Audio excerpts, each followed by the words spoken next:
مولانا صاحب یہ بات صحیح ہے کہ جمعیت علماء ہند 105 سال پرانی آرگنائزیشن ہے. اس کا مطلب یہ نہیں کہ سوچ بھی 100 سال پرانی ہونی چاہیے. اور آج کے جو نوجوان ہیں وہ شکایت کرتے ہیں, وہ کہتے ہیں کہ جب ہم دیوبند میں جاتے ہیں تو نئے زمانے سے دور رکھا جاتا ہے, جیسے لڑکیوں کو ریلز نہیں بنانے دی جاتی. تو آپ لڑکیوں کو ریل بنانے کی وکالت کرتے ہیں؟ ہاں, میں تو چاہتا ہوں ریلز بنائیں اور انسٹاگرام پر پوسٹ کریں. ایسا ہے, کوئی بھی انسٹیٹیوشن ہو اس کا ایک ادیش ہوتا ہے. اس کی مثالیں بہت سارے مین اسٹریم ایجوکیشنل انسٹیٹیوشنز میں آپ کو ملیں گی, جہاں موبائل رکھنے پر اور یونیفارم پر اور اس طرح کی کئی چیزوں پر پابندیاں ہیں. یہ صرف دارالعلوم دیوبند کے ساتھ نہیں ہے, بلکہ جب ایک خاص انوائرمنٹ کریٹ کرنا ہے جہاں پڑھنے پڑھانے کے علاوہ ڈسٹریکشن والی چیزوں سے بچانا ہے. اس کو تو آپ مانیں گے کہ ماڈرن زمانے کی چیلنجنگ چیزوں میں سے ایک چیز موبائل کا مس یوز ہے, یا ضرورت سے زیادہ یوز کرنا, استعمال کرنا ہے. یہ پرابلم صرف انڈیا کی نہیں ہے بلکہ گلوبل فینومینا ہو گیا ہے. اس کی وجہ سے کئی طرح کی نئی بیماریاں پیدا ہوئی ہیں, ان کو نیا نیا نام دیا جا رہا ہے.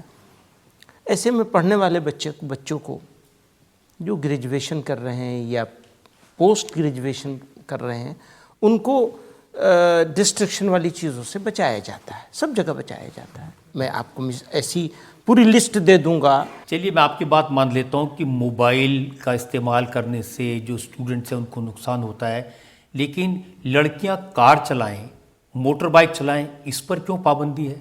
کہاں پابندی ہے اس کے اوپر؟ سب چلا رہے ہیں. ارے نہیں, دیکھیے صاحب, یہ دارالعلوم کی جو ویب سائٹ ہے, ہاں, اس پر سوال پوچھا گیا, ایک بچی نے سوال پوچھا علماء سے کہ کیا میں موٹر بائک چلاؤں, کار چلاؤں تو ٹھیک ہے؟ انہوں نے کہا نہیں, یہ اسلام میں ناجائز ہے. اب یہ تو وہی بتائیں گے کہ وہ لکھنے والے نے کیا لکھا اور کب کا لکھا ہوا ہے, کس کانٹیکسٹ میں سوال کیا گیا ہے. یہ دارالعلوم کی جو ویب سائٹ ہے یہ اس کا پرنٹ آؤٹ ہے.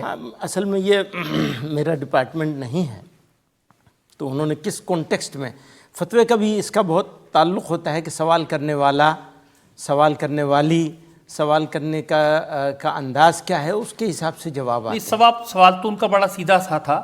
نہیں, پتہ نہیں سیدھا سا ہے یا نہیں, چونکہ آپ کا سوال بھی بڑا سیدھا سا ہے تو اس لیے نہیں, انہوں نے لکھے, اس میں لکھا ہے از رائڈنگ اے بائک اور a car unlawful for female according to شریعہ.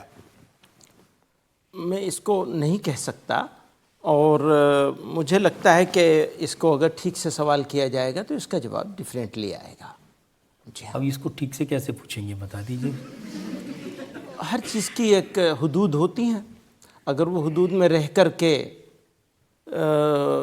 کیا جا رہا ہے تو وہی چیز الاؤ ہو جائے گی. اب جیسے انہوں نے پوچھا کہ میں آئی بروز بناتی ہوں تو یہ ٹھیک ہے؟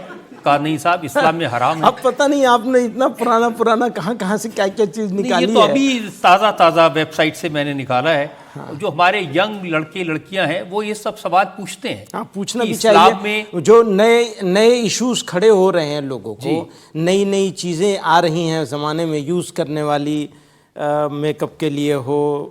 اب اس میں یہ بھی پوچھا انہوں نے کہ فیشیل کرانا, ٹیٹو بنانا, یہ بھی حرام ہے, ناجائز ہے اسلام میں. ہاں, ٹیٹو بنانے کے بارے میں تو میں جانتا ہوں کہ اس کو ناجائز مانا گیا ہے, کیونکہ اس زمانے میں بھی بنایا جاتا تھا, تو اس کو وہ تو کلیئر ہے بالکل, اس میں تو کوئی ڈاؤٹ نہیں ہے. لیکن باقی وہ سوال کرنے والے کے سوال پر ہوگا کیا چیز ہو سکتی ہے, کس طرح ہو سکتی ہے. اب ایک مولانا نے تو جس شادی میں ڈی جے بج رہا تھا وہ نکاح کرانے سے منع کر دیا. ہاں بالکل, ہم تو یہ فیصلہ کر رہے ہیں, ہم یہ کہہ رہے ہیں کہ جس شادی میں ڈی جے ہوگا, جس شادی میں ضرورت سے زیادہ خرچہ کیا جائے گا, جس شادی میں ضرورت سے زیادہ روشنی کری جائے گی, جس شادی میں انوائرمنٹ کا دھیان نہیں رکھا جائے گا, جس شادی میں غریب کی غربت کا مذاق اڑایا جائے گا, اس شادی کو ہم ہونے نہیں دیں گے. ہمارا بس چلے تو ہم ہونے نہیں دیں گے. ہم تو سرکار سے بھی کہتے ہیں قانون بننا چاہیے. یہ کیا مذاق بنا رکھا ہے کہ شادیوں کو بگ فیٹ ویڈنگز کر رہے ہیں اور غریب کا مذاق اڑ رہا ہے. غریب کو پینے کا ٹھیک ٹھاک پانی نہیں مل رہا ہے. آپ شادیاں اتنے ہم لوگ اردو میں کہتے ہیں تجھ کو احتشام کے ساتھ اتنا سجا کے کرتے ہیں. آپ غریبوں کے بارے میں کوئی سنسیئرٹی نہیں ہے آپ کے پاس. آپ کیسا ملک بنانا چاہتے ہیں, کیسی دنیا چلانا چاہتے ہیں؟ آپ انوائرمنٹ کا دھیان نہیں کر رہے. کوئی اپنا نکاح کیسے کرتا ہے, شادی کیسے کرتا ہے, یہ بتانے والے آپ کون ہیں؟ یہ سوسائٹی کا معاملہ ہے, یہ سوسائٹی کا معاملہ ہے. ساری سوسائٹی کو کرنا چاہیے مل کے. ہمیں